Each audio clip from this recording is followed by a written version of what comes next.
Welcome to the Carl Vibe Show. We are live on YouTube, Twitter, and Facebook. I've got a very special guest tonight. Really excited about this one. He's got such a tremendous amount of experience and everything. I'm just going to pull up his website really quick on screen and actually read some of this off to you guys so that you guys understand who we're talking to tonight. We've got Chris Bartel. He's a U.S. Air Force veteran, a photographer, graphic designer, and pathfinders. United States Air Force Veterans Security Forces and Cadre Department of Energy Protective Forces, NNSS, National Nevada Security Site. And he worked with the Bigelow Aerospace Advanced Space Studies, as a security and investigations officer, and with the Department of Veteran Affairs. Chris Bartel has over 20 years of security and law enforcement experience, and his primary profession has been protection of personnel and property, which has led him down many interesting paths. And we're going to talk about a whole lot of those tonight. One of the things that the paths that have led him down is to become a prolific photographer, one of the most well-known and best photographers in the whole Uinta Basin.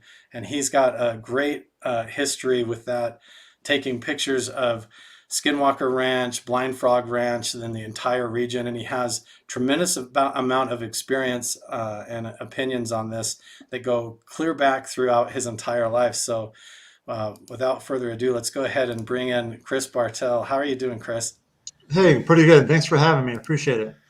Yeah, absolutely. I've been really stoked for our conversation, Chris, and I really was like, man, where do I even start? Because we could jump right into Blind Frog Ranch and talk like all night about that. We could talk Oh about yeah, the whole Uinta Basin and everything. But when I started looking at your actual background and history, I started wondering, how you got started in all this. And it probably goes clear back to the beginning when you were working in Nevada in your Air Force history. So let's go ahead and start there, Chris. Like uh, when you sure. first started in your experience in your military history, where did you begin in all that? Well, I joined the Air Force in 1997, and then my first duty station was Nellis Air Force Base in Las Vegas. And I arrived there March of '98, and was security forces police officer on the main base side of the house, and worked there for several years, and then became a cadre instructor for the GCTS Ground Combat Training Squadron up in Creech Air Force Base, which isn't too far away from Nellis, and worked there for a few years, and then finished out my time at Nellis around 2006 of active. And I went in IMA reserves from 2006 to 2009. But in 2006, I got hired at the Nevada test site for Department of Energy as a security police officer, and worked that for about three plus years. And my wife, who I met in the Air Force, she got orders to Malmstrom Air Force Base in Montana, where she's from originally. And in 2009, or about late 2009 into 2010, we transferred up to Malmstrom Air Force Base, and then came back to Las Vegas. And then I got hired with, I actually got hired with a company that had the contract for the Janet detail for A51 first as a part-time gig, and then got hired with Bigelow Aerospace for BAASS, and was working both those jobs for a while at the same time. And but yeah, I started off in Nevada. So ironically enough, my experience with Skinwalkers didn't really come from Skinwalker Ranch. I had knew about it and heard about the legends of it working in Nevada first, working in the deserts of up at Really? Creech Air Force Base, and especially at the Nevada test site. There's a lot of allure out there, and people have talked about seeing Skinwalker stuff type phenomena. And ironically enough, there's a great native history out there as well. So I kind of had an idea about Skinwalker stuff before even going to Skinwalker Ranch from my time in Nevada. Yeah, that's interesting. I grew up in southeast Idaho, and it was a regular part of the stories when I would go camping and things like that. Mhm. It was part of the local legend. It was like if you go up to these certain areas, there was stories of skinwalker encounters, and so that was the same in the lore when you first started working in security and things down in even in Nevada. So maybe tell us a little bit about some of that when you first started working at Nellis. I mean, that's like huge hotspot. You're right by Area 51. You say you worked Mhm. with Area 51 out there in the Department Yeah. of Energy, and so when you were working with the Air Force, was there anything that started to come up there? You mentioned that there was some talk about skinwalkers already from the get-go. Yeah. Working at Nellis Air Force Base, that's a really high mobility base. So, it's the home of the fighter pilot. So you are exposed to a lot of stuff, and a lot of people come from all over the country to train there. It's also in Las Vegas. So as a cop, you're kind of like baptized by fire pretty quickly working there. But I didn't really hear about too many stories. And actually, at Nellis, there was quite a bit of paranormal stories with the WSA up there. It's called Area 2. Nellis at one time was the world's largest above ground nuclear storage facility for the country. Really? And there was a lot of stories up there from the guys seeing the lady in white who used to walk this, people would get a call that there's some lady in the white dress walking the fence line. They would get out there and nobody be out there. There was also a story about the laughing colonel. Like if you fell asleep on post, you would be awoken up by this laughing colonel. Hmm. Stories of shadow figures up there, all up in the area too. And then there was a place at Nellis Air Force Base called Hangar 858. I think it was 858, the propulsion building at Nellis. And I found out by accident, but just through talking to people, because I was into the paranormal stuff, and and Las Vegas has got a lot of stuff. But I was surprised to find something about Nellis Air Force Base, main base side, and there was a building out there where people had reported seeing orbs and manifestations. And so, of course, myself and some other officers went over there and started investigating. And we had a canine unit come out one time, and the dog freaked out and didn't like being in there at all. And then as time went on, more and more of us would go there to try to, scare each other or whatever. It had a weird vibe to it. But this one particular time, there must have been about 8 of us. Almost like every patrol on the base was RV'd at this location. And I'll never forget it. There's this hallway, and there was a couple airmen walking up and down the hallway, and the lights were on. So it didn't feel very scary, but it just felt odd. And everybody saw, including myself, this billowing smoke come out of a wall. And all of us were like, in our minds, like, why isn't the fire alarm going off? And then as soon as somebody said, what is that? The smoke went right back into the wall and disappeared. And everybody saw it and freaked out. It was a pretty weird thing. But once again, it happened when you least expect it. Everybody's kind of like just hanging out, and this weird thing happens. And there was several witnesses to that. But then when I got to Creech Air Force Base is when I started hearing more about, weird things in the night up there in the desert, So, and then Yeah. the test site. What now? I've heard so many stories about Indian Springs as well. Are you referring to that area up there as well? Is Right. that when you mention Area 2? Because they talk Well, about Range 4 Harry and stuff like this white horse or the woman in white that moves through the desert. And yeah. there's been several people come out of there that say they've seen this. Yeah, Area 2 is actually located at Nellis Air Force Base, just north of the main base. It's up Like kind of up a little bit like farther. towards I-15 almost, like Yes. to the Yeah, wow. it's off I-15, but that whole Area 2 has been shut down now. It's been shut down for several years. Everything's been cleared out, and it's just a ghost town up there now.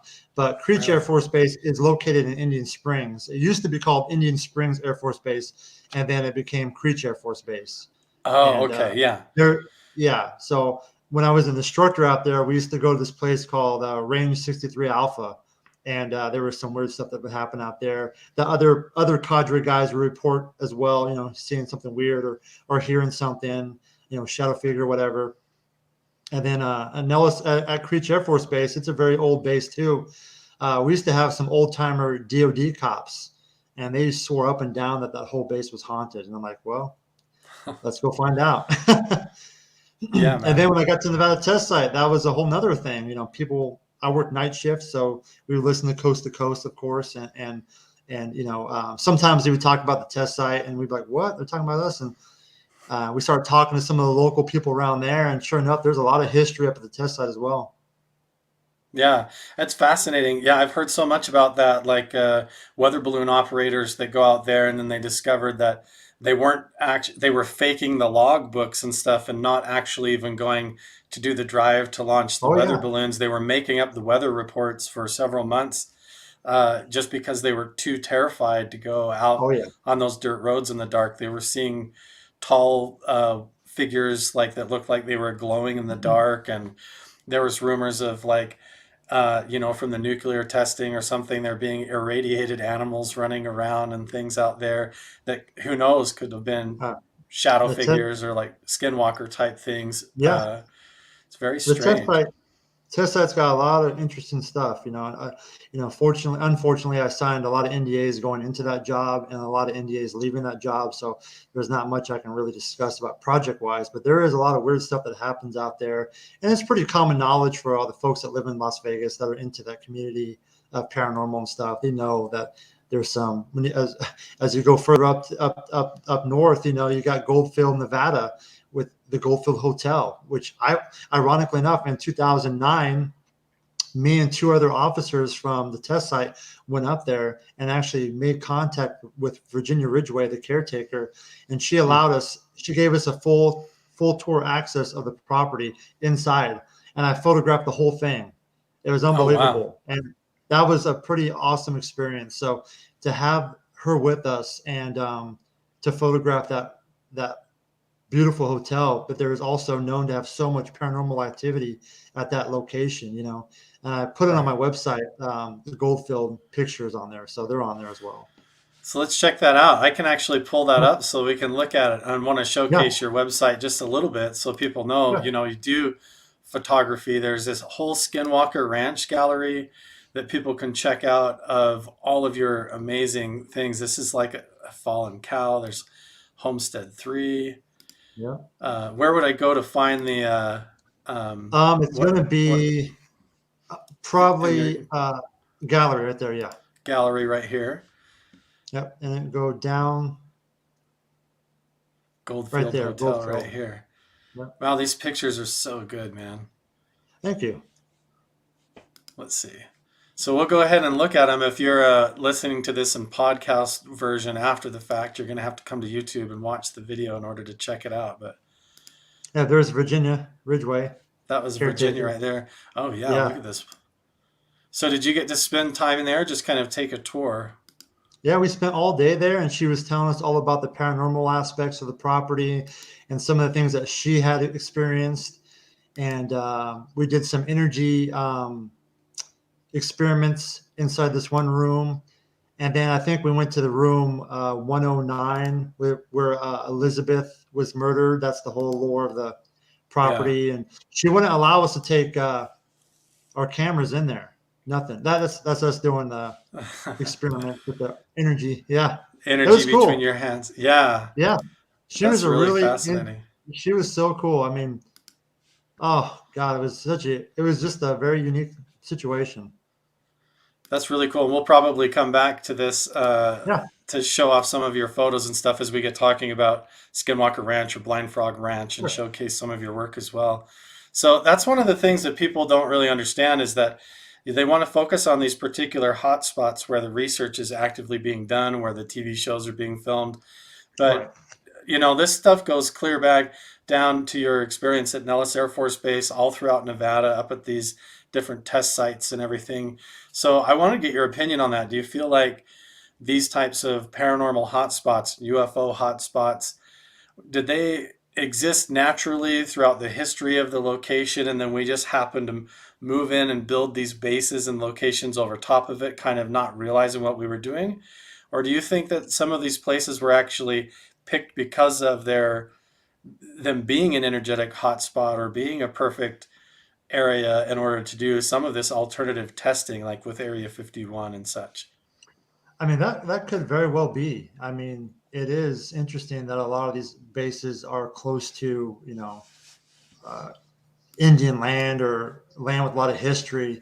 In Las Vegas alone, you have, right outside of Las Vegas, you have the Valley of Fire, which is from like the ancestral um, Puebloans that are from, or that were the Anasazi, So we're talking about a culture that's 10,000 years old. And on the Nevada test site, they have petroglyphs out there as well that go Really? back 10,000 years. Oh yeah, they go back 10,000 years, and it's well documented. I think it's the Shoshone and the Southern Paiute that Yeah. inhabited that area, and there's petroglyphs on the Nevada test site, and they're actually, I think you could probably go online and find them, the images of the petroglyphs. But so we're looking at locations that 10,000 years old. What was going on 10,000 years ago? We can't even wrap our heads around it. We can't wrap our heads around, 10 years ago, we lose insight of our own society, cultural wise. 10,000 Right. years ago, who knows what was going on? But something was going on. Yeah, there's something to these locations that, even that I'm drawn to in the work that I'm trying to do, where I research these ancient petroglyph locations and I try to see how they're connected, not just even locally, but globally to the other ones, because we now have this internet database and people all over the internet that are posting stuff, and you can see the similarities and how they're all Right. connected. And it does make you wonder if there's like a vast like a global empire or some sort of phenomenon occurring where these ancient civilizations were tapped into the energetic electromagnetic field of the earth in a different way, or maybe the earth was in a different position in space back then and they were tapped into that with their consciousness or something. But we seem to Absolutely. be drawn, like now, even today, like if 10,000 years ago their powerful empires were settling in these locations, now today our military has forts and air force bases and everything built in these same spots, and you almost wonder if it's a subconscious thing or they're aware of it and doing it on purpose. Yeah, that's actually a pretty good point. I never thought about that. But yeah, that's definitely something that would kind of make sense. Yeah. And so, Area 51, you actually had some experience there, and I know you can't discuss that too much, but what a lot of people also don't realize is how much of that area is actually dominated by the Department of Energy. Oh, yeah. Maybe you can talk about that. Like, can you say anything to your experience or work or anything that you may have seen at Area 51 with your time there? Well, I worked primarily the Janet detail, so I was based out of Vegas. But when I worked the Nevada test site, Area 51 is a sister site to the Nevada test site, and Nevada Area 51 is strategically placed in a location where it has a dynamic mountains to protect it, but also has overlapping security with the test site right there. You have Creech Air Force Base, you have Totem Paw Test Range, you have a variety of Nellis right down the block, and these are all overlapping layers of security for one location, which is Area 51. Um, you know, uh, it's just another, for me, it's just another Air Force base. I wish I can say Yeah, something pretty exotic about it, but for me, it's just another Air Force base where we test new technology and be thankful that we do, because that's what keeps us the edge. There's all this right. talk. I follow the UAP topic a little bit, but I don't really put too much energy into it because of my background of where I used to work. Um, I see a lot of people online get caught up in people's words, or somebody said this, or somebody has an opinion about that, or Right. the Air Force should release all the knowledge it has about UFOs or whatever. But they don't understand that the game that's being played here is air power global dominance. That's what's key, and that's what keeps America on the edge against everybody else, keeping everybody in the dark, including our own people. That you think that you're with the Pentagon, that you get some type of savvy access to special access programs. That's not how it works. That's a Hmm. very small group of people um, that are in the know, really in the know. And we should be thankful that we have technology that is on the edge. And so people get so upset. I want disclosure too. I want them to come out and say, yeah, there's aliens here. I mean, great. But what's going to happen when that happens? Are you going to stop paying your taxes? No, you're going to keep going to work. You're going to adjust as a human being, and it's going to be one more layer to our culture. Okay, aliens are here, but I can't say that there's aliens because I've never seen them. But as far as people getting, I see some of these conversations, people go off on each other, and I'm like, you think aliens are going to come when people are fighting amongst each other about dumb stuff? I mean, it's just silly to me. But if I Yeah. was an alien race, if I was an alien species, what timeline would I pick? Probably the Native American timeline, a cultural people who had a deep understanding of the earth and the universe and each other. And Hmm. they didn't take advantage of stuff. They knew the connectiveness. That's who I would make contact with. they're not going to come now. Look at our culture now. It's pretty out of control. I mean, Yeah. it's terrifying. So if I was an alien coming to Earth, I'm going to come probably the Native American timeline and make contact with ancestral people like that. Yeah, that's a really good point that you don't really think about too much. And honestly, like when it comes to disclosure, a lot of times we put this pressure like on the government or the military or one of the branches of the research arms of the military or something Right. where we're like, when are you going to disclose? And honestly, like if these extraterrestrials or other dimensional beings or whatever they are as part of the phenomenon, they're not waiting for permission from us when they're going to Right. show up and disclose themselves. They're Exactly. staying hidden or in our blind spot of their own accord, of their own decision, and we just seem to get these glimpses in these certain particular locations. Like you see this shadowy smoke come out of the wall and manifest and then go back in, and have had other experiences like that over the course of your career. And this is right alongside like your actual work in the Air Force. But Hmm. what's amazing to me is that when people see your experience and your work history, they assume that it would involve just straight up UFOs, working with Bigelow Aerospace and all of that. But really, Right. most of your experience has been on the ground and sort of paranormal in a way. So why do you think Right. that is? Uh, Yeah, I think that, I've spent my entire career from the inside looking out. And mm, I've been fortunate for my career to work in certain locations, which has allowed me some insight into some things. Um, my time at Skinwalker Ranch, I didn't really worry about what was in the sky because I can't control what's up there. I can monitor as best I can, and if I see something cool or unusual, I'll report it.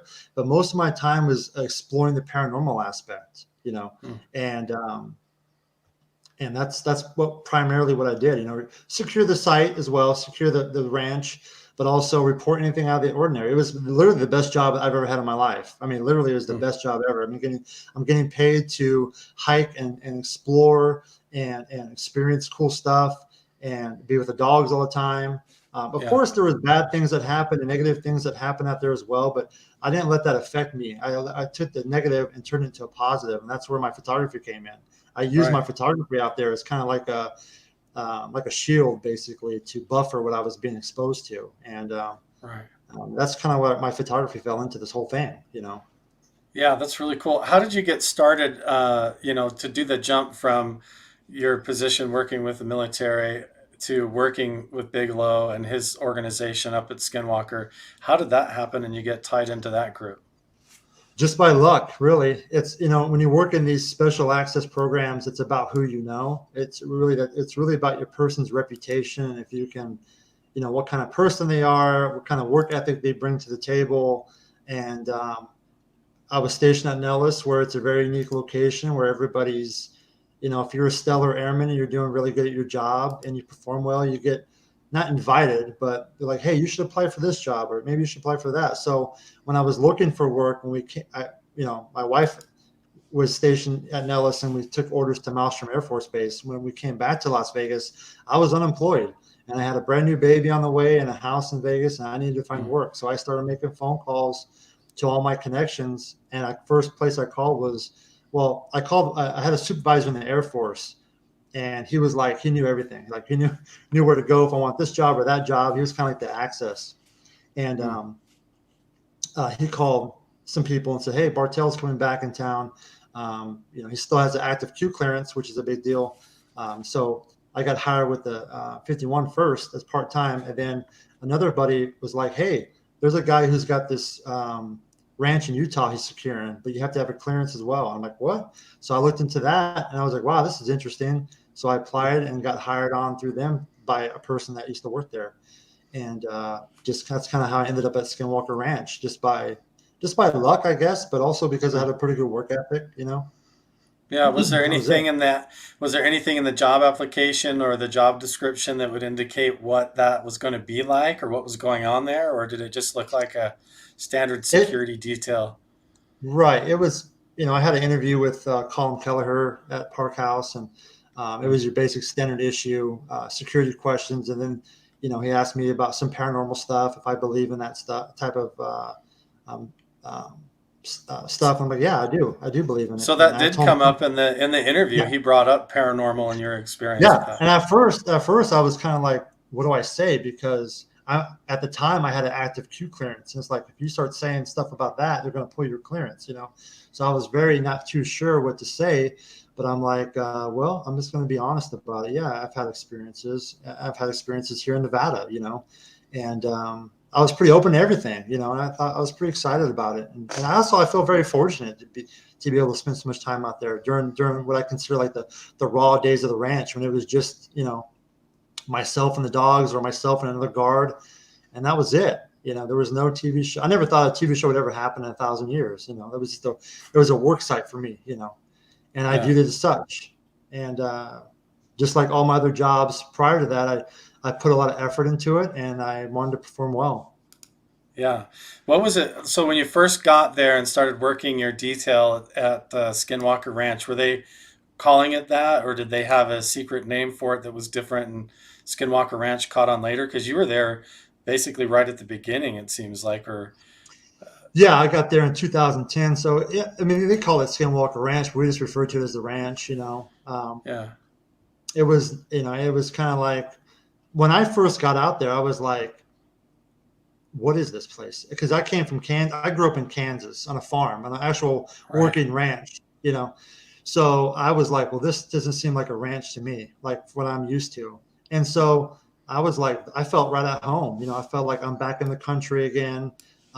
It felt great. I felt alive being out there, you know. Um, it was awesome, but I was like, this is a paranormal place. I don't feel nothing paranormal about it. But, you know, it's still also brand new, you know, and the ranch has this unique way of kind of, um, um, I guess, seeing if you're genuine or not. Like it has, I feel like the ranch has like a consciousness, and it's always watching to see who you are. And if you're not Hmm. genuine, the ranch will expose you. And Yeah, but anyways, but that's a whole another topic. But yeah, at first, my first impressions was like, just seems like another ranch to me, you know. And yeah. after several years being out there, it was different opinion. What was like a typical day on the job there? Was it dealing mostly with like locals or people trespassing, or was it active with sort of strange paranormal activity, or a whole mix? Well, it was kind of a mixture of everything, because you know you got to understand, this is in 2010. There wasn't really a lot of hype behind Skinwalker Ranch, you know, and so a daily routine would be when there was two people. Because at first, when I first was hired there was two of us, and then late in 2011 we went down to one person. So imagine, on a security aspect, you're in charge of like 700 acres of land to secure by yourself for 2 weeks. It's impossible. And while Yeah, you're there securing the property, you also have to, you know, look for something out of the ordinary or gather data. It was unbelievable, but that's a whole different thing. But an average day for me, when it was one person, I would get up around 10 o'clock in the morning, feed the dogs, do the report from the night before, and then I'd pack a ruck, basically a backpack full of water and food, and I would hike out with the dogs, and we would spend all day walking around the whole perimeter of Skinwalker Ranch, and then I would come back occasionally to have lunch, and then to have dinner, and I would Skype with my wife and kid, and then I would, you know, change my outfit and go back at night for nighttime operations with NVGs. And I'd be out to about 3 or 4 o'clock in the morning. So it was very long days. I was going to pull up some of your pictures. When did you start taking an interest in the photography? You say when was that like when the weird stuff started happening, or did just right off the bat you saw this almost beautiful place? almost right off the bat. It was, you know, when my first day on the ranch, I was with a guy who hired me, and he was like excited that I was there. And we went down to, he's like, you know, you're brand new here. I got to take you down to Homestead too, because that's where the weird stuff happens, and take pictures. I'm like, great, you know, let's go. So we go out there and we shoot off some pictures inside Homestead too. And he shows me on the camera that he's using. He's using the basic camera that they had there, and he's using flash photography. And basically, what I saw was a bunch of dust particles, or backs. It's called backscatter. And Hmm. I'm like, that's not orbs. That's legit backscatter. And he got like Right. pretty pissed that I brought that up. Like he's like, no, this is not. This is orbs. I'm like, dude, we have three dogs right here. If there's 1,000 orbs in this picture, the dogs would sense that. You know, we have Right. a biosensor right next to us, and we're taking pictures of a bunch of dust particles. and the dogs are just sleeping on the floor. There's nothing going on here. So then I started using my camera, which was at the time I had a Sony Alpha 300, and it was a little more high resolution. It would kind of eliminate some of the dust particles out of the pictures, and I was able to show him like, look at the images I'm getting on my camera versus your camera, you know. Right. And then at that point, I kind of kept my camera with me just in case there was something really good to document. I wanted to have a better camera to document it. And then over the course of the years, you know, I fell in love with the property, and I saw so many beautiful sunsets and just incredible pictures that I wanted to capture of more of an artistic viewpoint, because Ansel Adams was my biggest inspiration. So I kind of wanted to bring his vision to Skinwalker Ranch, but also to Las Vegas too. You know, my thing was kind of like bring Ansel Adams to Las Vegas. So a lot of my Vegas pictures were shot in black and white as well, and wide angle lens and stuff like that. So, but yeah, Well, it really, first it was really captures the feeling of the place. The way you've got yeah, the lighting and the colors is really well done. thank you. Yeah, I mean, I wanted to capture the spirit of the property, how I viewed the ranch. You know, at times it was scary, no doubt about it. I'm not going to sit here and pretend like it wasn't. But also other times it was just another home, you know. And I was able to Right. find some old NIDS pictures on there as well. So it kind of shows you the NIDS versus what we were doing, you know. NIDS had a Right. whole different um, job, and BAASS, we had a whole different objective as well. So yeah, NIDS did some pretty cool stuff out there as well. And we kind of followed suit from what they did. You know, some of the things that they did, we kind of followed suit and try to expand on. Do you? Somebody's asking here. Spring Hill Matt, great photos. It would make a great coffee table book. Are you publishing a book soon, or have you I, I released would these for love purchase to. anywhere? I would love to, because I want to share my vision with not just Skinwalker, but the whole Uinta Basin. You know, I think I will maybe in the future. I would like to post those, make a real, like I said, coffee table book, Right. and also put in that book some of my experiences of what we're talking about right now. You know, but more of my in-depth experiences. Actually, on my website, I put on my website there's a thing called insights, and I posted 3 insights. And what I did was I took 3 images of my photography, and I wrote exactly what I was feeling, what I was experiencing, and I wrote a little paragraph. And it's actually kind of cool. I think that's how I'm going to do the book. Yeah, right there. Yeah. So people can check that out on your website, Yes, you chrisbartel.com scroll slash. down, it talks about a couple of my experiences at Homestead 2 with some Right. experiments that we did. And Okay. then Are you allowed to talk about any of that? Some of the things that you experienced and saw, or experiments that you did at Skinwalker Ranch? some of the experience I probably can't talk about, but for the most part, I mean, everything's been declassified for the most part. That you know, with the newest book, Skinwalkers of the Pentagon. So it's pretty much, there's no big secret, you know, other than the fact that there might have been something else going on out there that we weren't aware of.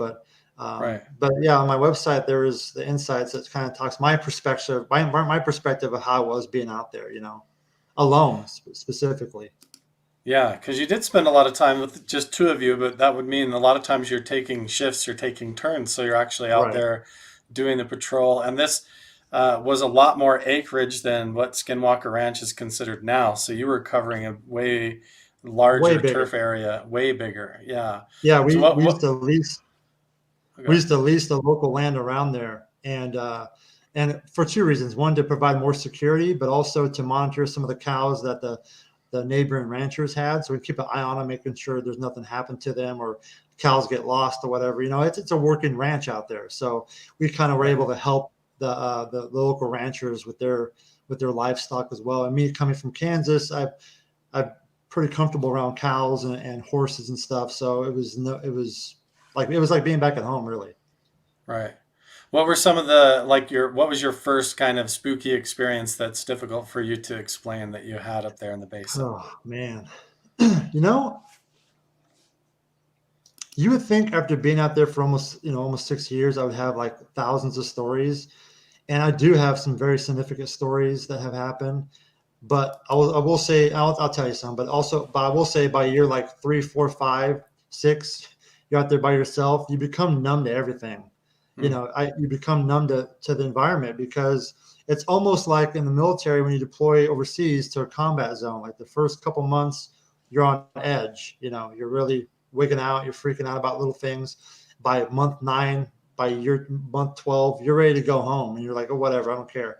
And it got to that point at Skinwalker where half the stuff that happened out there, we didn't report half the stuff that happened, and that's for a couple of reasons, not just because of we were numb to it, but it felt like there was a lack of communication towards the end, and nobody cared.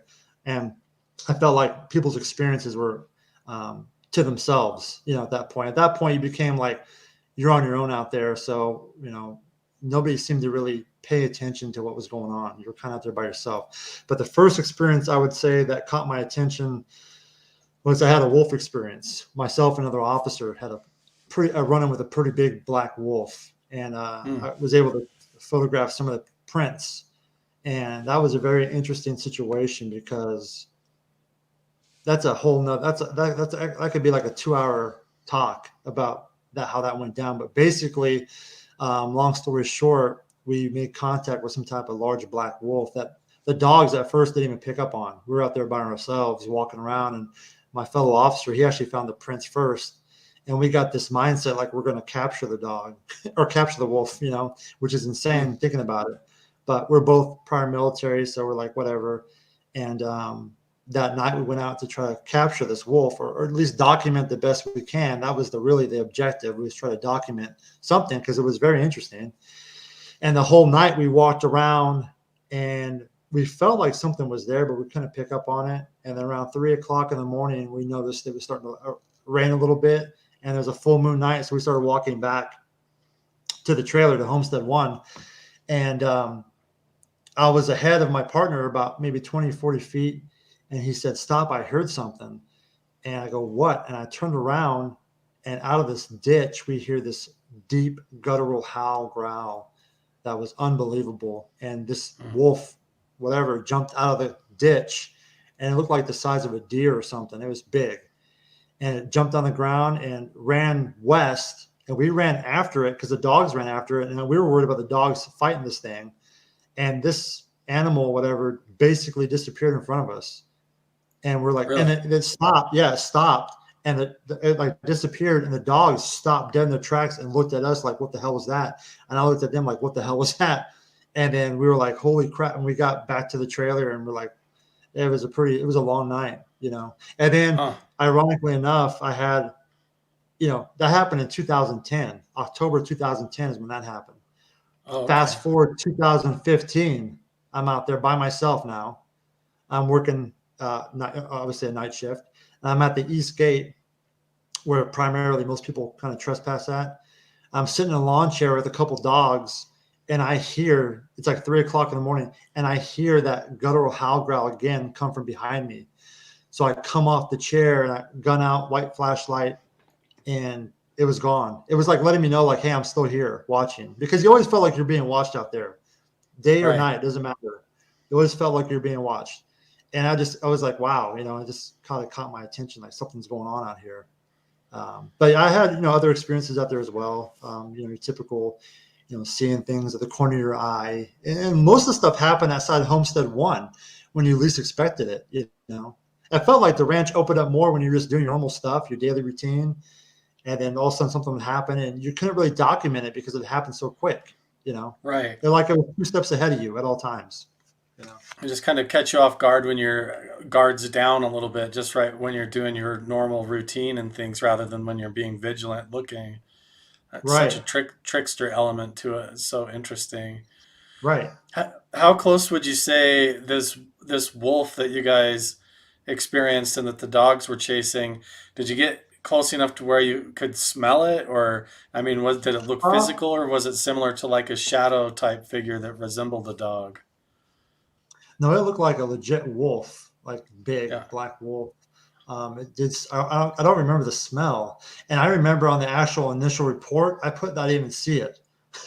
The reason why I put that on there is because I still had an active Q clearance at the time, and I was the only person on the team that had an active Q clearance. And I was like, well, if I put my name on this report and it gets to somebody and it says that I saw a wolf or a werewolf or something, my clearance is gone with the DOE, because I had originally maybe planned to go back to the DOE, And so Right. the original report, I didn't see it, but I saw it. I definitely saw it. And now I talk about it frequently because, in today's culture and society, everything's more open about it. We're able to have these discussions about fringe topics like skinwalkers or UFOs more openly than before. It's pretty amazing. Right. And I'll take, the TV shows and the documentaries and everything, the books and everything that people have been producing over the last couple of years has helped provide that platform where we can talk about this stuff and not feel like an outsider, Right. because there's a I lot. think You can go to any Air Force base or military base in the world right now and ask the guards what are the paranormal things, and they'll tell you. Almost every base has got something, But back yeah, in the day, they wouldn't say anything. I think that's part of what's shifting and changing is, there's a lot of these shows coming out and people like you stepping forward and you get to the point in your career where you're like, it is safe to talk about this, and that's starting to snowball and more people watch interviews like ours, like we're having right now, and it makes them feel relatable instead of crazy. Uh, Right. Having these kinds of experiences, because even like when I went up there, even just last year was my first real experience going to like Skinwalker Ranch, and I got to go up to Blind Frog Ranch. We totally want to talk about Blind Frog Ranch here in a minute as well. For sure. Um, but I had a really strange experience at Skinwalker Ranch as well. I went on the tour where you went up to the East Gate. It was with everybody else that was there at a convention to do a tour. Got to meet Thomas Winterton and all those guys, and Dragon and stuff. And afterwards, I was like, man, this is what I do. I got to go back and try to look around. And so I went back in the middle of the night, like at 2, 3 in the morning. And you probably know this. There on the southeast side of the ranch, there's kind of a road that parallels the ridge. And I was basically just straight south of the east gate, basically, and I could see, I think, Homestead 2. If I looked a little to the west, I could see the triangle spot in the road, all that they Right. talk about now. And I got to this point where I was looking for my equipment in my backpack, and I got really confused. It's like I couldn't find any of my gear. Cognitively, it was like my train of thought got scrambled. Like my thoughts were like, I don't know how to describe it, but just very ADD, like attention Right. deficit all over the place, confusion. And I couldn't find any of my night vision gear, any of my stuff in my backpack. And I was even turning it upside down and like shaking it out on the tailgate of the truck. And I was like, well, I guess I'm just here with like this little black light flashlight and my phone. So I was trying to film with that. And right at that same time, I saw this shadow figure moving along the fence line there on the south edge of the property that at first I thought was just like a black cow. And you said like this wolf thing that you saw was like the size of a deer, like way bigger Yeah. than a normal wolf. And this thing moved really strange, like almost just like slid along the fence line. And then it stopped straight in front of me. And then it just like crouched down into this small ball, which like a cow wouldn't do unless it was just like laying down for the night or something. Right. It was really odd. It was just this dark shape.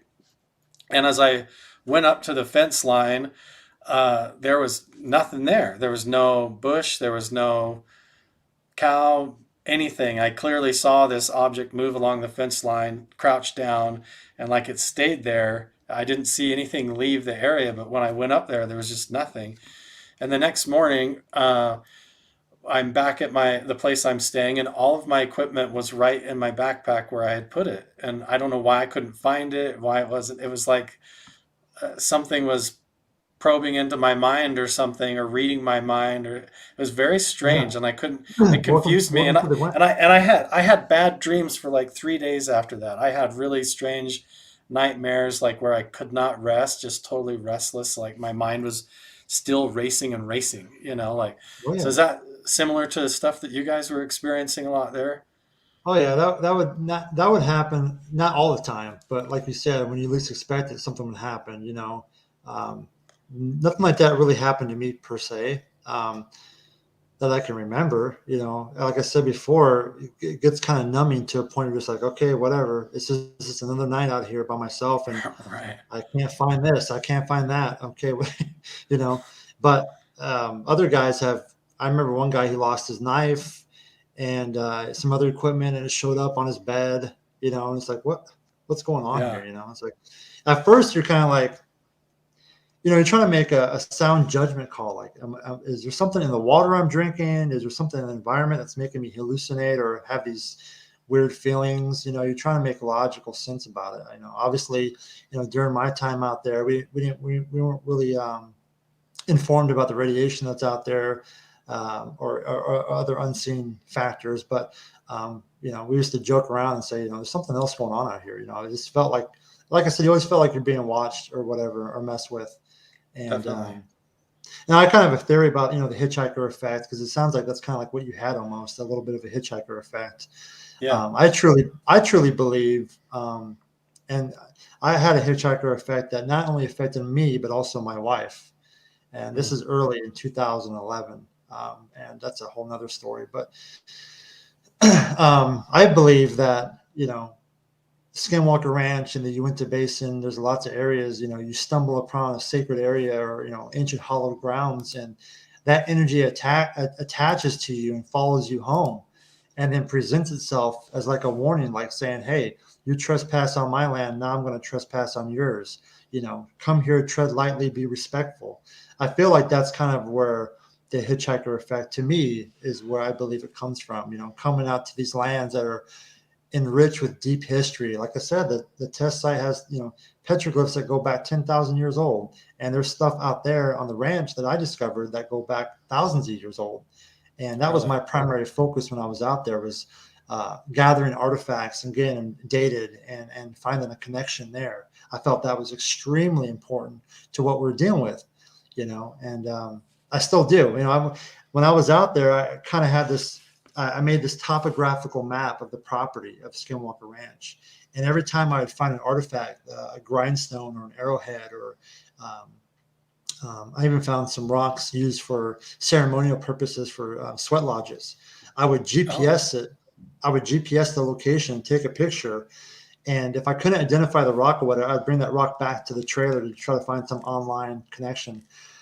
But I was trying to correlate people's experiences to maybe an abundance of artifacts. I thought maybe that native energy, frequency, vibration, and history is displaced in the environment, and we're picking up on that. We're being you're being exposed to that environment. Some of these things that are happening are the blowback of us, trespassing on hallowed grounds or ancient native grounds that we're not aware of yet.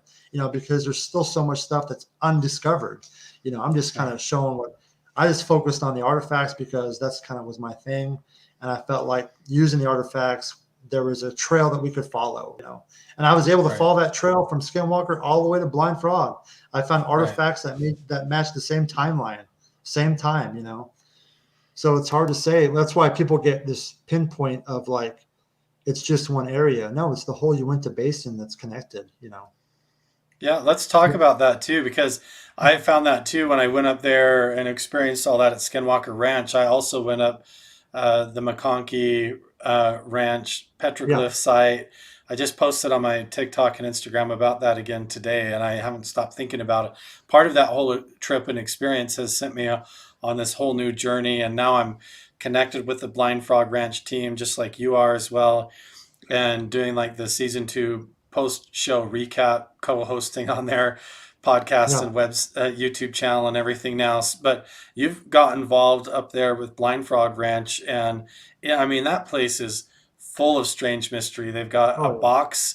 They've got a box in the water underground that has gallium in it, in Yeah. these infused in these rocks down there, which who knows what the ancient native people or indigenous people were doing, or if it was an invading, Aztec or whatever. Right. It's that the theories are still wide open, but tell everybody a little bit about your experience, how you got involved with Blind Frog Ranch and what you've discovered up there.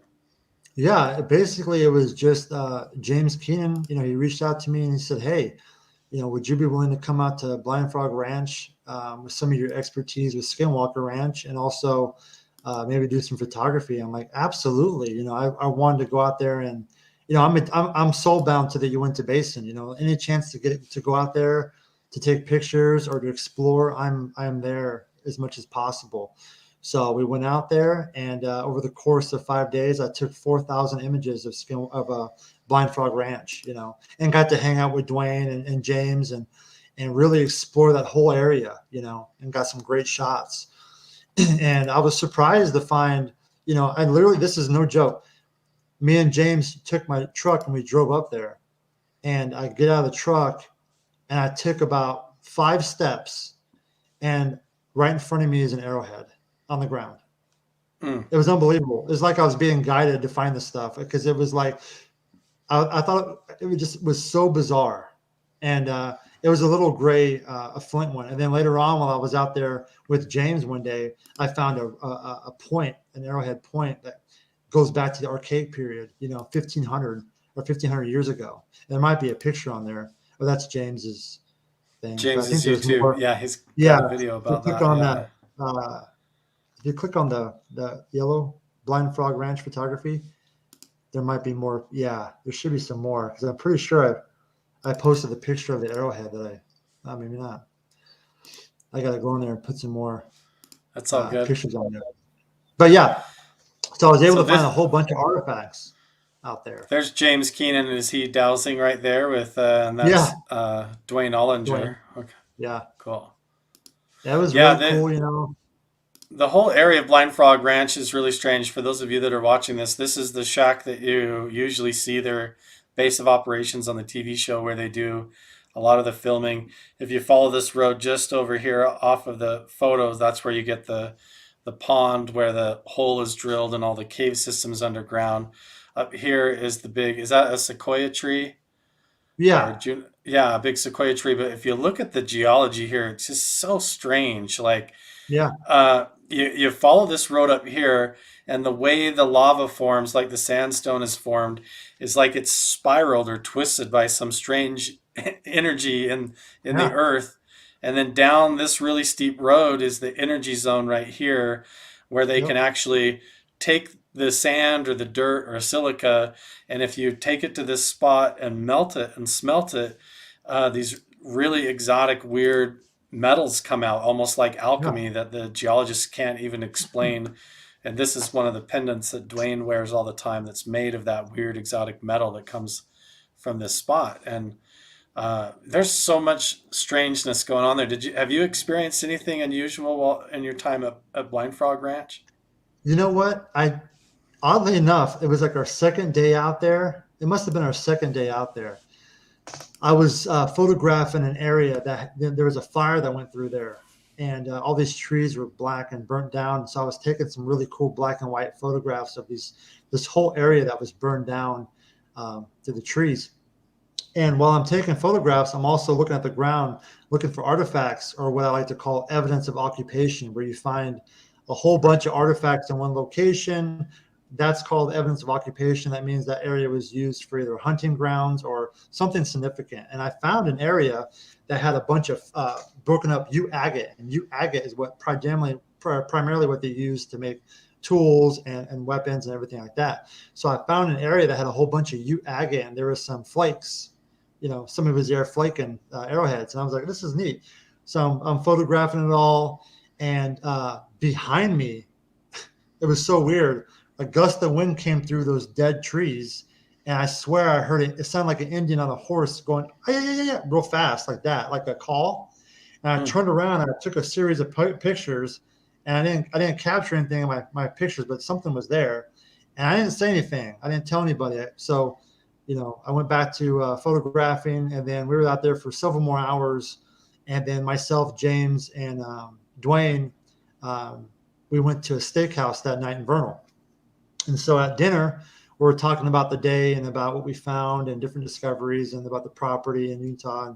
And I told him, I said, when I was up on that ridge line photographing those old dead trees that were burned down, I had this experience. And I told him. And Dwayne looked at me, and he said, "You're not the only person who's had that exact same experience at that exact same location." And I was like, Hmm. wow. So I can't wait to go back up there and kind of revisit the area. Maybe I missed something was trying to get my attention. I already found artifacts in that area.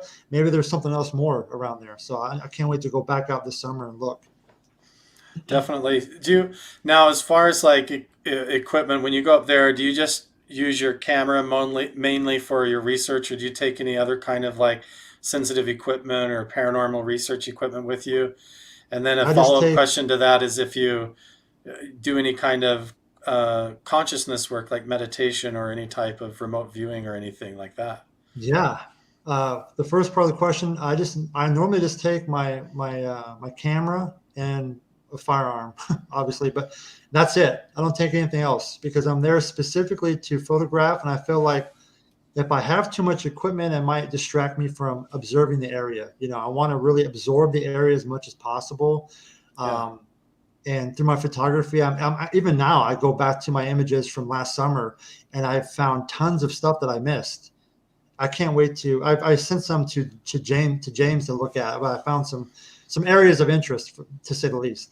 And then the second part, the meditation. While I was on Skinwalker Ranch, I did lots of meditation. There was a Hmm. location out there, I like to call it Meditation Rock, and I would spend hours and hours and hours up there meditating. And then at night, sometimes I would sleep up there with the dogs. So I Hmm. would spend the whole night up there with the dogs.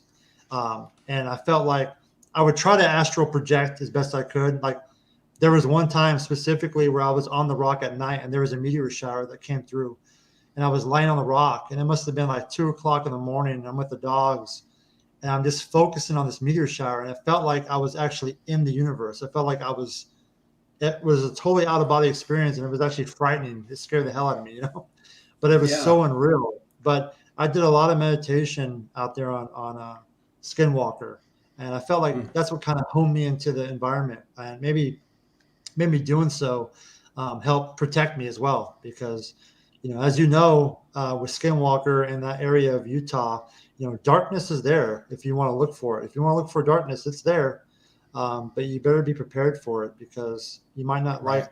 like the results of messing around. Because, some people, I see this all the time, people automatically dismiss things that happen on Skinwalker or Blind Frog, and they don't believe it.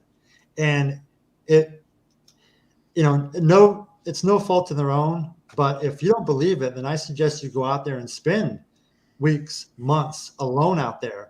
And in our society, we call it the paranormal. We call it high strangeness or the phenomena.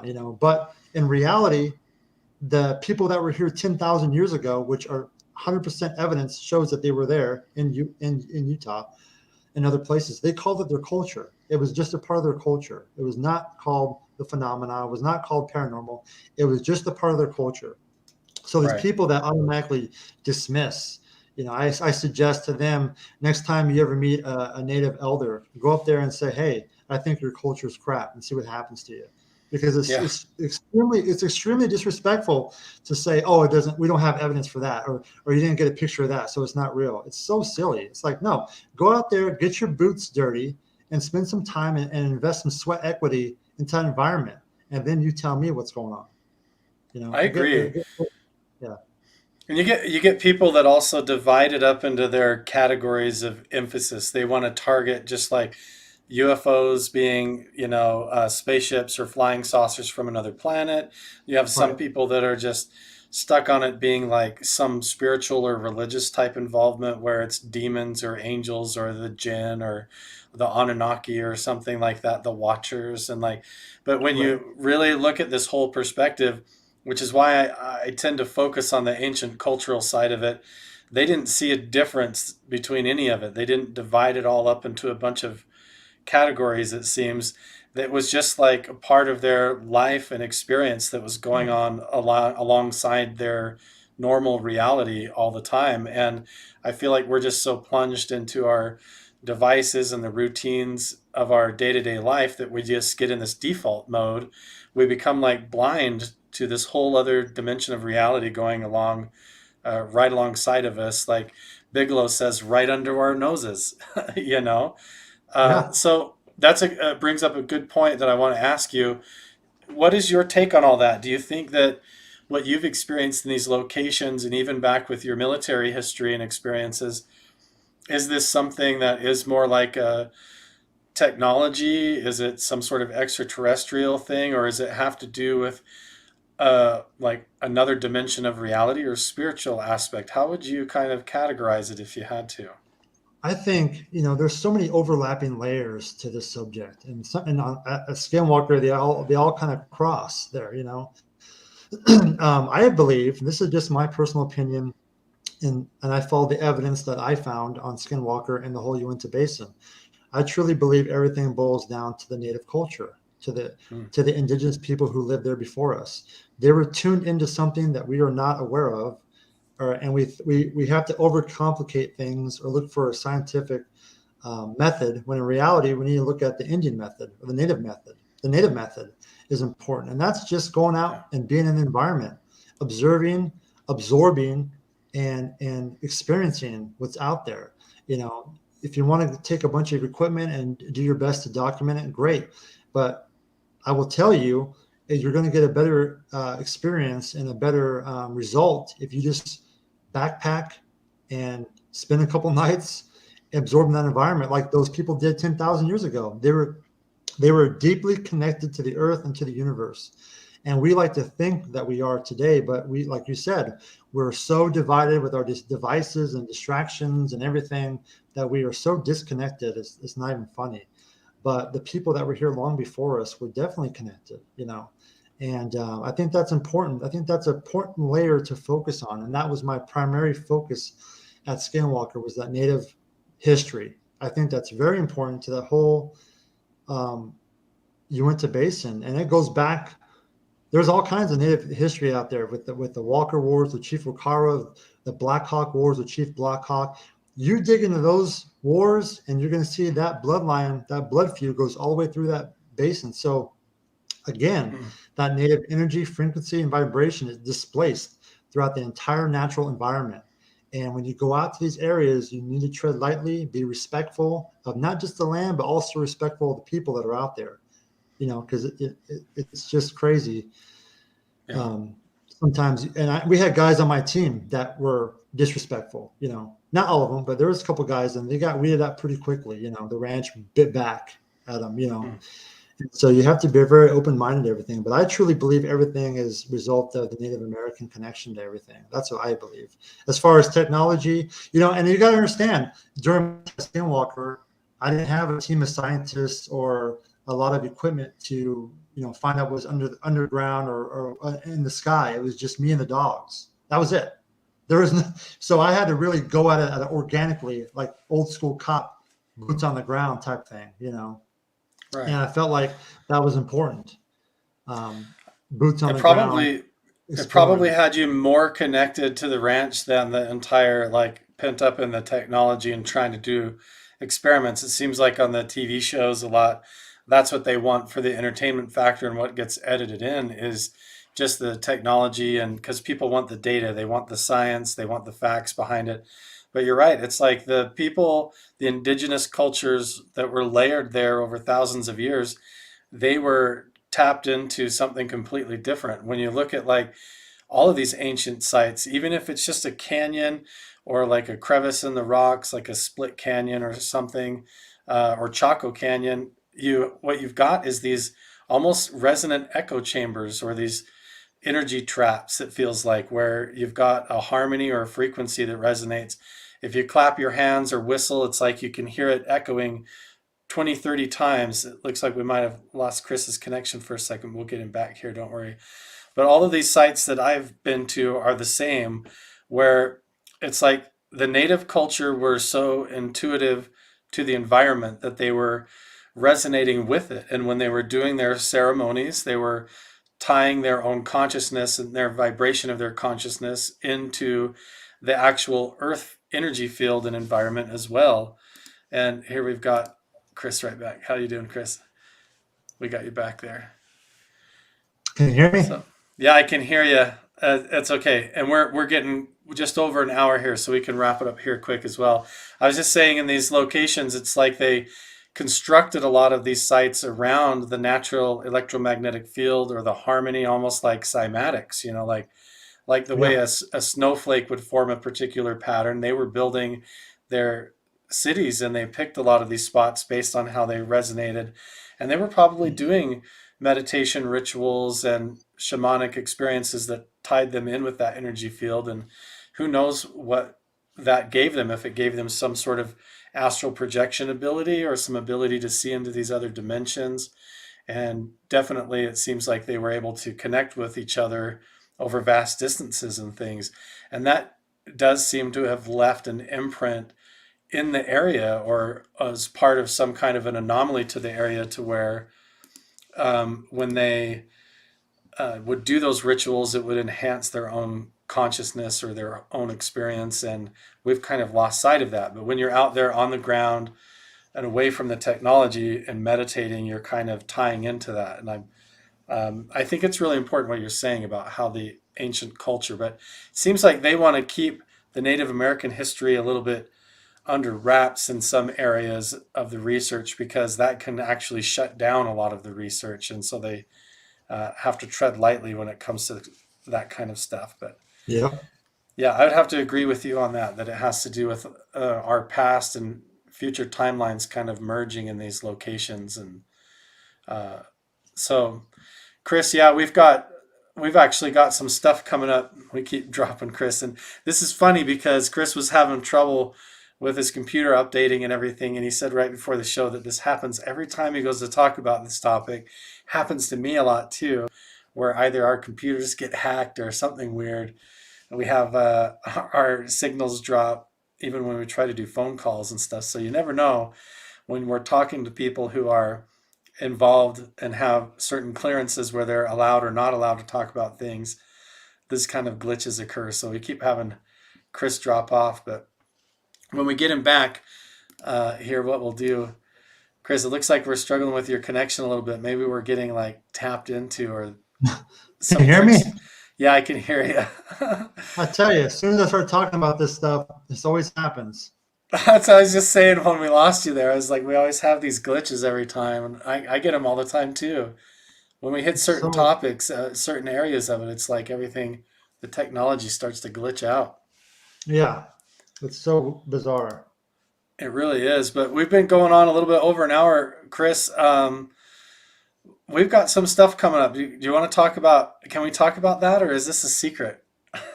I think, well, yeah, I could talk about some things here. I actually have a documentary, a little mini documentary coming out.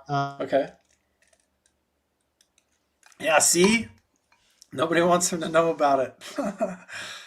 We'll get him back here. So we can't talk about this a whole lot, but there is a trip coming up where we're going to be doing some expedition research up in the Uinta Basin.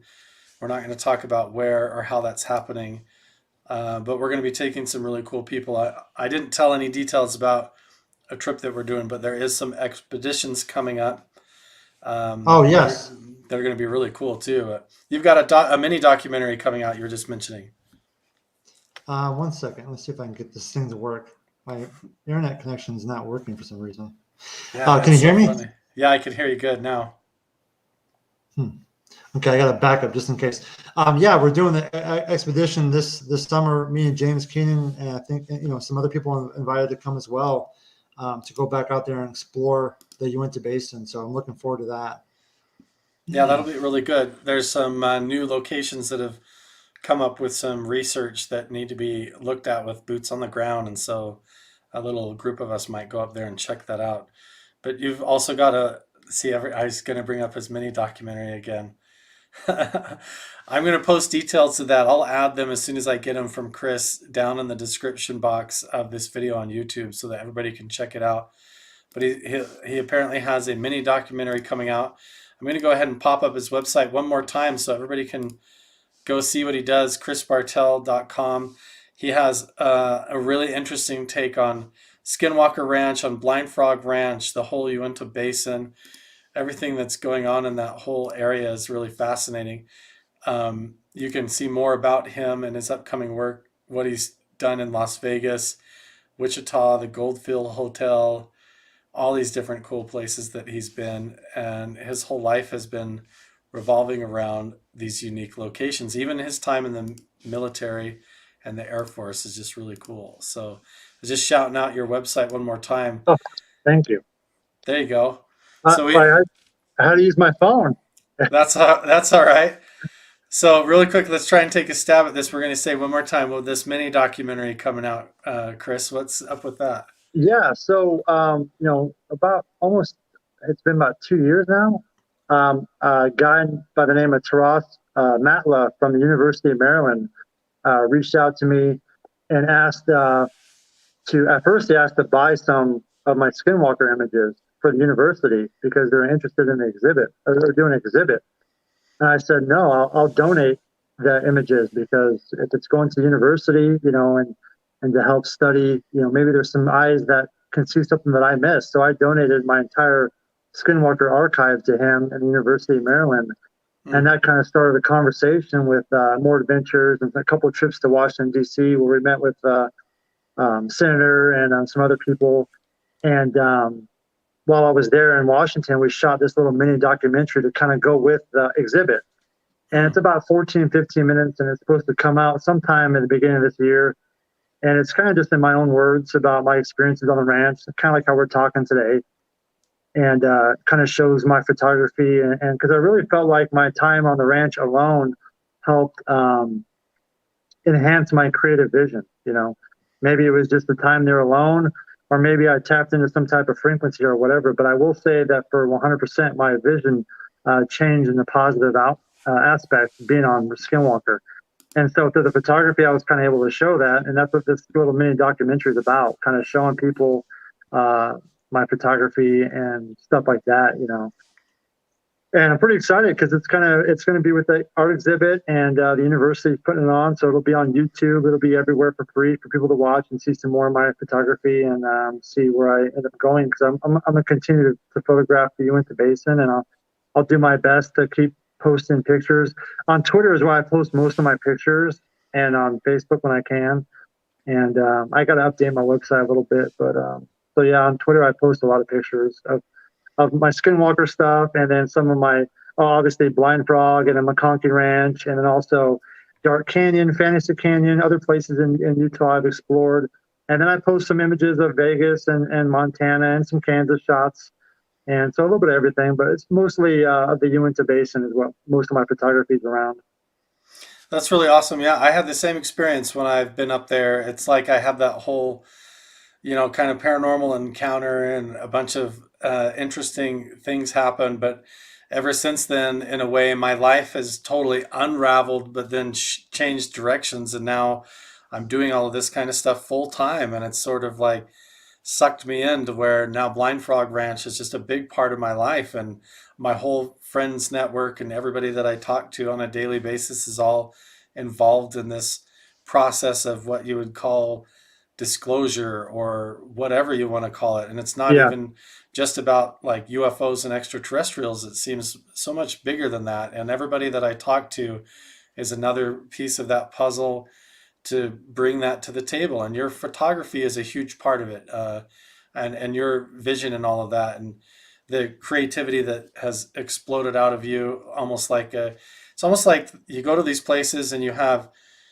as like a human antenna, you tap into some sort of a signal, right. you get this whole download of information. Like my whole mind felt scrambled for a little bit, but when I came out the other side, I have this whole new clear direction, a new focus. It's almost like it knocked all my pieces down and built them up in a different way and reprogrammed me almost. And Right. now, And yeah, it's interesting you bring that up because I started doing this split photography with some of my Skinwalker images and Blind Frog, and the results are pretty amazing.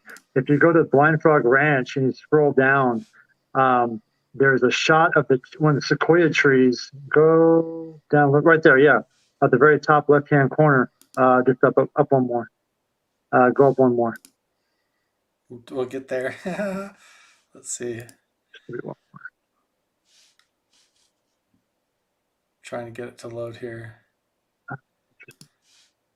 Is that Uh, this one very, here? very top left. Right, that one.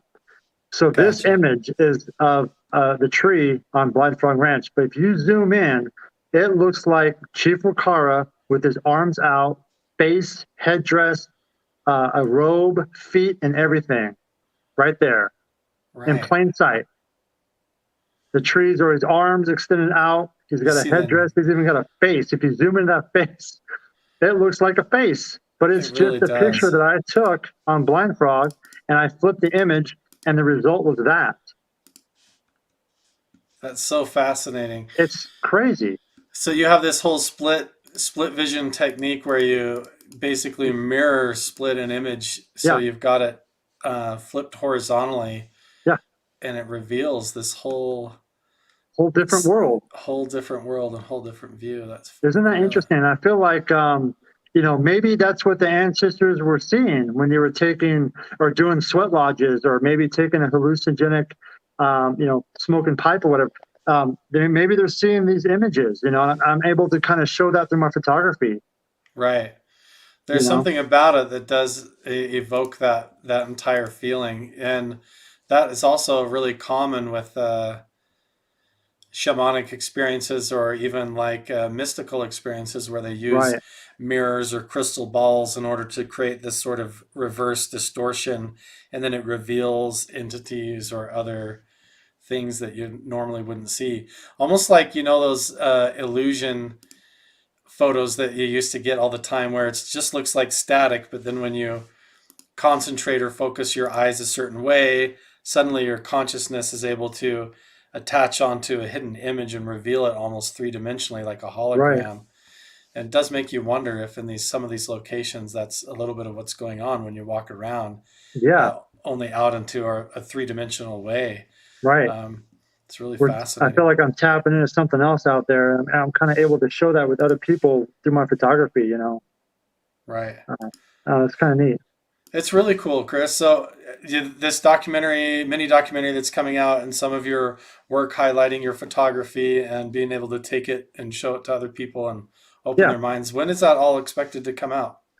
Sometime in the beginning of this year. So maybe at the end of February or the start of March. I'm not sure exactly when, but um, I've only seen a rough cut of it, and it's pretty neat. It's gonna highlight some of my favorite images of the ranch, and I don't know. I think it's really well done. Taras Matla did a really good job of getting the right people involved in the program, and it's all going to be free. So I think it's great. He's done a lot for me, help connect some dots, because I only came forward and came out online a couple of years ago for closure purposes. I've just been trying to kind of close a chapter in my life, and Yeah. now more doors have opened, different chapters are opening, and I'm going down those paths now. So I'm going to keep going down this path and see where it leads, because I feel like the more time I spend in the Uinta Basin, as you probably feel the same way, the more the layers keep getting pulled back, and we're finding more stuff, finding new things, And so I'm always excited to spend as much time as possible out there in Utah, and I can't wait to get back out there because I love being out there. I really do. I I wish I was agree. doing that full time. And you're probably headed there. I know that you're working a full-time job already and everything, and this is Yeah, like a side part of your life. But man, you need to get that book done and figure out a yeah, way, or it's gonna somehow this place, that whole basin has a way of drawing you in when it needs you or wants to yeah. use you for a purpose or something bigger than yourself. And I really feel like there's no coincidences in all this. And even just meeting you and talking to you, it's like a kindred spirit and a brotherly feeling, like we're on the same path. And I've had the same experience with Chad and Dwayne Ollinger and Yeah, a lot of people involved around this whole thing. It's like we've known each other from some other time or something almost. yeah, And it's like we're all putting the pieces together, and it's the right people at the right time to yeah. solve a thousands of years old mystery and start to Something. bring it to the forefront or something. Yeah. Yeah, I'm so fortunate to the people that I've met during this journey, me and you and James and Dwayne and even the guys at Skinwalker, some amazing minds out there, unbelievable, and very fortunate. I love how everybody's connecting at the right time. Yeah, and so we're gonna find out. So we're gonna end up going up there and exploring things a little bit later, maybe a couple times this year together. Yeah, And I'll go. We can do some interesting meditations, and I'll try some gateway method stuff. And you can be there with your camera, so whatever manifests, maybe you can get the that first sounds real awesome. pictures of it ever, right? That That'll sounds be great. That'll be really cool. So thanks so much, Chris Bartel, for joining us, and everybody over in the chat for joining us and your support. Make sure and support Chris's website. If he has a book and this mini documentary coming out, check the links in the description of this video and on the podcast. And we haven't heard the last of you, Chris. I think we're going to have plenty more to talk about in the near future. I hope so. I like having this conversation. So hopefully I have more free time in the future to talk more about it. Sounds good, Chris. Thank And you. everybody, thanks for joining us, and we'll see you guys in the next one. Bye. Thank you.